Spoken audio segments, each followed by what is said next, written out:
Carolina is a nice city. North Carolina is beautiful this time of year. So it's not, I don't know.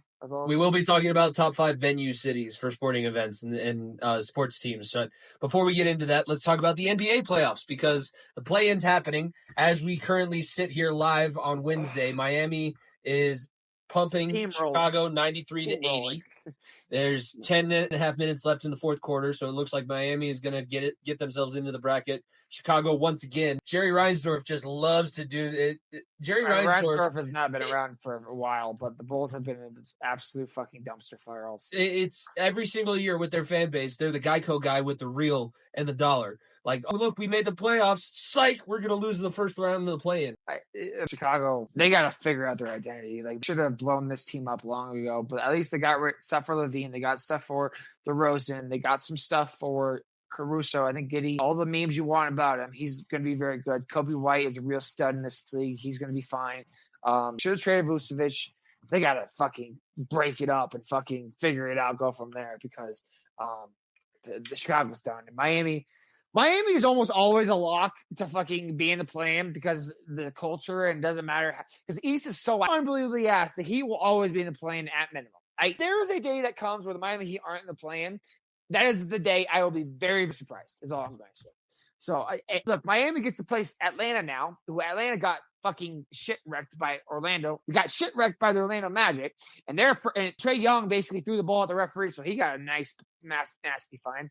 So, look, Miami will be the 8 seed and make it with a 9 games back of actual 7 seed. It's actually a weird scenario, but they'll be the team in playoffs over Atlanta, in my opinion, over the 8 seed. But Cleveland is, man, shout out Cleveland, baby. Cleveland. This one's for you. This team may be the most fun team you ever had. And I'm even comparing this to the LeBron, Kevin Love, and Kyrie because the expectations were so high with that team. The expectations were so high with LeBron, K-Love, and Kyrie. This team, frankly, are the fucking – I hate calling them the Bad News Bears because there's so much talent between Mobley, Mitchell, Garland, and company. But, like, it has a fucking wagon.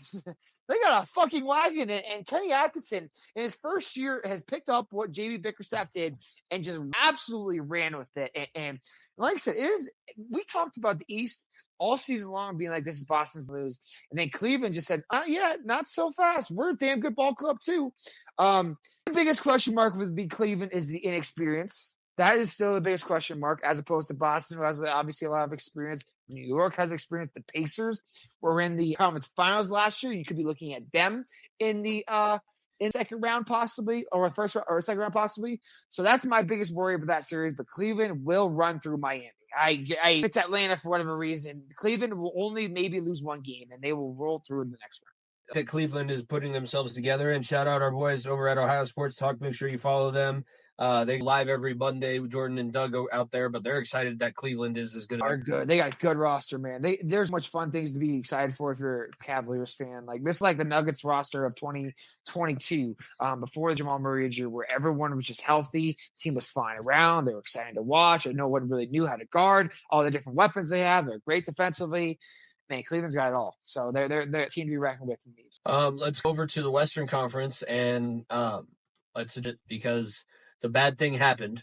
We quiet part out loud, and the bad thing did happen. The Denver Nuggets are going to be on the same side as the Oklahoma City Thunder. We dodged 3 bullets, though, is all I'll say. We may have... Is John Morant somewhere? John Morant is in the second game of the play-in now, because after they lost to Golden State. So Golden State will now have a destiny with the Houston Rockets. I mean, not it. Like, obviously, Malone got fired. We talked about last week. I don't need to say much more after that, because I said my 2 cents. Nuggets did 3-0. Right, they did go 3-0 after the firing. You beat Memphis, who was must-win game. You beat Houston, who played all their starters, by the way, on Sunday. And you beat, I can't remember the third team. You went 3-0 to end the season with David Allen at the helm. Obviously, you would have loved to be a 3 seed to stay out of that situation.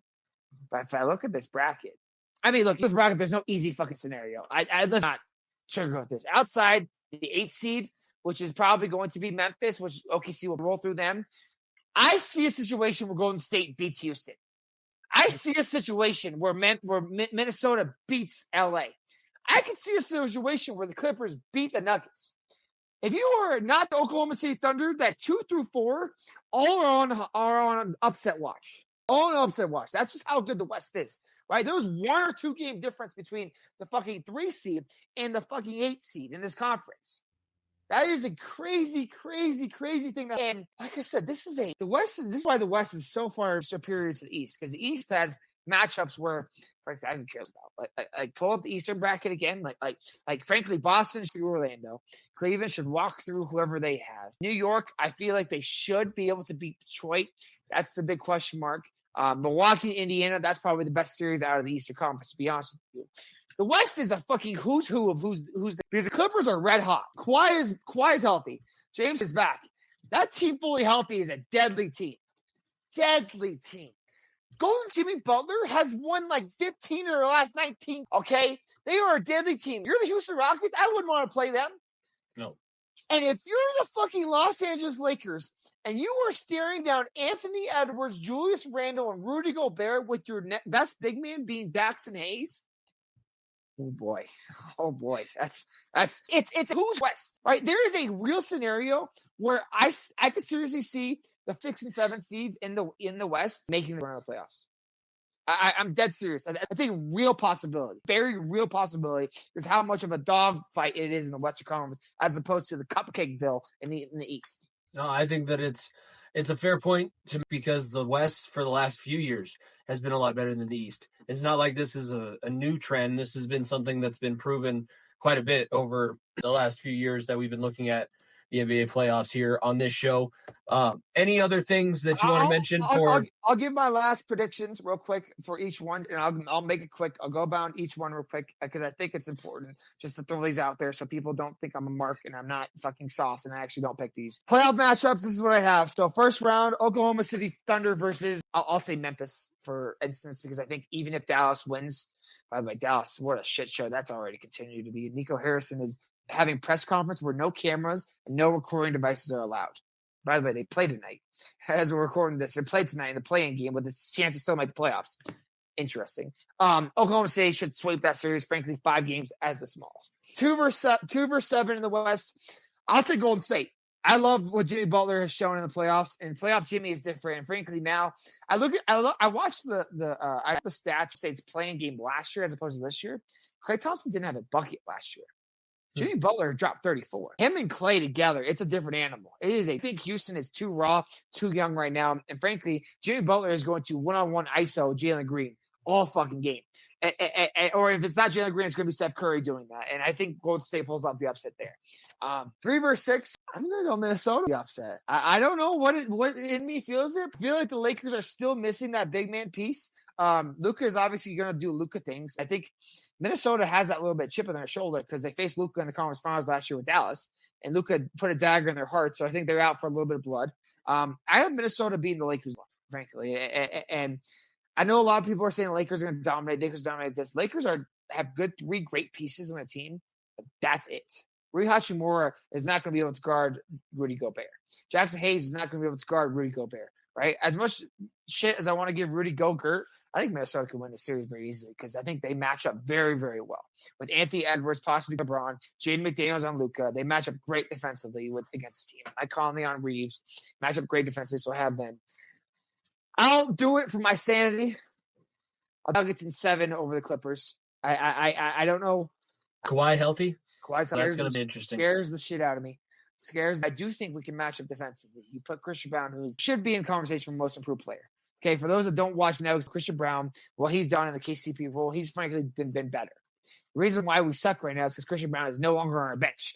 I will stay on that fact. We're not missing KCP. We're missing Christian Brown off the bench right now. So I think we can get past the Clippers and get over that hump and try and possibly face OKC in the second round. If we go 7 games with the Clippers, we could be walking into a fucking Lions den in Oklahoma City, which scares the hell out of me, which could be bad scene. On the East, I had Cleveland over Miami. I already said that in 5 games.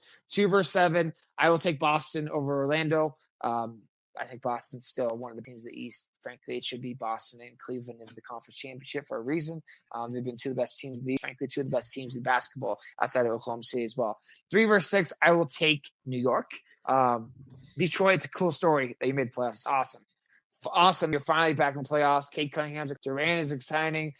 You got a great team over there. it's not your year. New York will run through you. 4 versus 5, I will take. Oh, you know what? I'll take Indiana here. I without Dame still, obviously, things going on with him. I can still make some noise. Matches up really well against Giannis in terms of guarding him. Tyrese Halliburton is a great player. We saw great things from Benedict Mathurin as well. I'll take Indiana over Milwaukee. I'm going to leave you to the predictions because you have a lot more of it. Just know that I'm hoping that the Nuggets give us a lot of great stuff to talk about. I am it's not a strategy, but I am walking into this playoffs similar to 2022, where I have high hopes for the Avs, right? High hopes, cup aspiration for the Avs. And Nuggets, it was right after the Jamal Murray injury, and just seeing what the fuck happens. Just fire him alone. Let's just see what happens. If we lose, we lose. But Frank, I will continue saying single time Nuggets are in playoffs. And frankly, are in any game. Number 1-5 is on the floor. You always have a chance. You do have a chance, and he might have to play 85 minutes like he used to against Portland. But you got a chance. Just keep feeding me the ball, brother. Just keep feeding me the ball. Let's go into our top 5. We got venue